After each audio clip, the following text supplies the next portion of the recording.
महाराष्ट्र में इतना बड़ा प्रदेश, मगर इसके बारे में बीजेपी के पास कोई प्रोग्राम नहीं है। आप देखते हैं कि महाराष्ट्र में बाबा सिद्दीकी का कत्ल कर दिया गया, गोली मारकर मुंबई में बाबा सिद्दीकी को गोली मार दी गई। क्या हो रहा है महाराष्ट्र में कि 3 बार का एमएलए बाबा सिद्दीकी, उसको गोलियां मार देते हैं, 6-6 गोलियां मारते हैं। बताओ नरेंद्र मोदी, बताओ अमित शाह, बताओ शिंदे, बताओ फडणवीस, कैसे बाबा सिद्दीकी की मौत हो गई?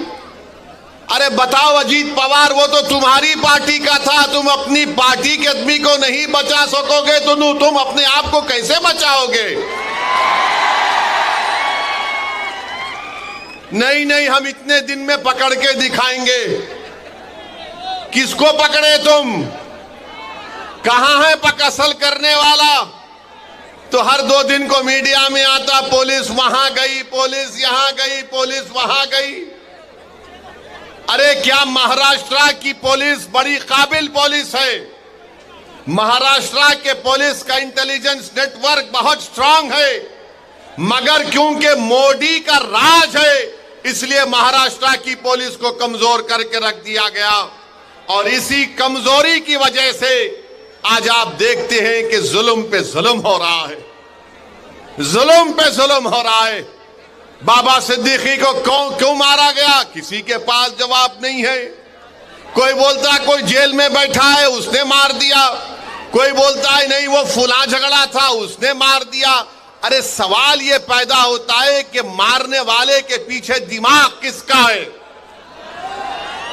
वो दिमाग कौन है? तो बोलेंगे नहीं हम देख रहे हैं, कोशिश कर रहे हैं। मेरे अजीज दोस्तों और बुजुर्गों, महाराष्ट्र में कोई एक उठ के बोलता है बीजेपी का नेता, मैं मस्जिद में घुस के मारूंगा। अब आप बताइए, उस पे केस तो बुक हो गया, मगर बोल रहा है मस्जिद में घुस के मारूंगा।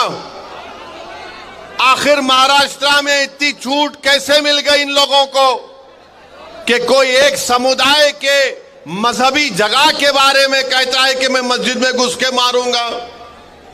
आखिर क्या करना चाहते हैं महाराष्ट्र को ये लोग? क्या यहां पर आप दंगे कराना चाहते हैं मोदी जी? क्या करना चाहते हैं महाराष्ट्र में आप? फिर कोल्हापुर की मस्जिद की बेहुरमती कर दी गई। आखिर क्या हुआ वहां पर? कौन है उसके पीछे? फिर आप ये भी देखते हैं कि कोई एक फुला शख्स है,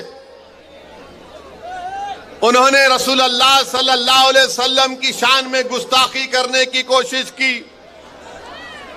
उनके बाजू खड़े हो जाते हैं शिंदे और बोलते मैं इनके साथ हूं।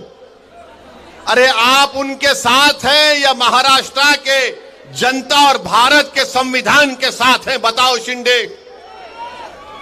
कोई खड़े होकर अनाप शनाप बकता है, कानून उसके ताल्लुक से कहता है कि किसी को भी इजाजत नहीं है कि वो किसी मजहब के बारे में अनाप शनाप बके। और सारी दुनिया जानती है कि इस्लाम के मानने वालों के लिए प्रॉफेट मोहम्मद सल्लल्लाहु अलैहि वसल्लम, हमारे जिस्म से अगर पूरा खून भी निकल जाए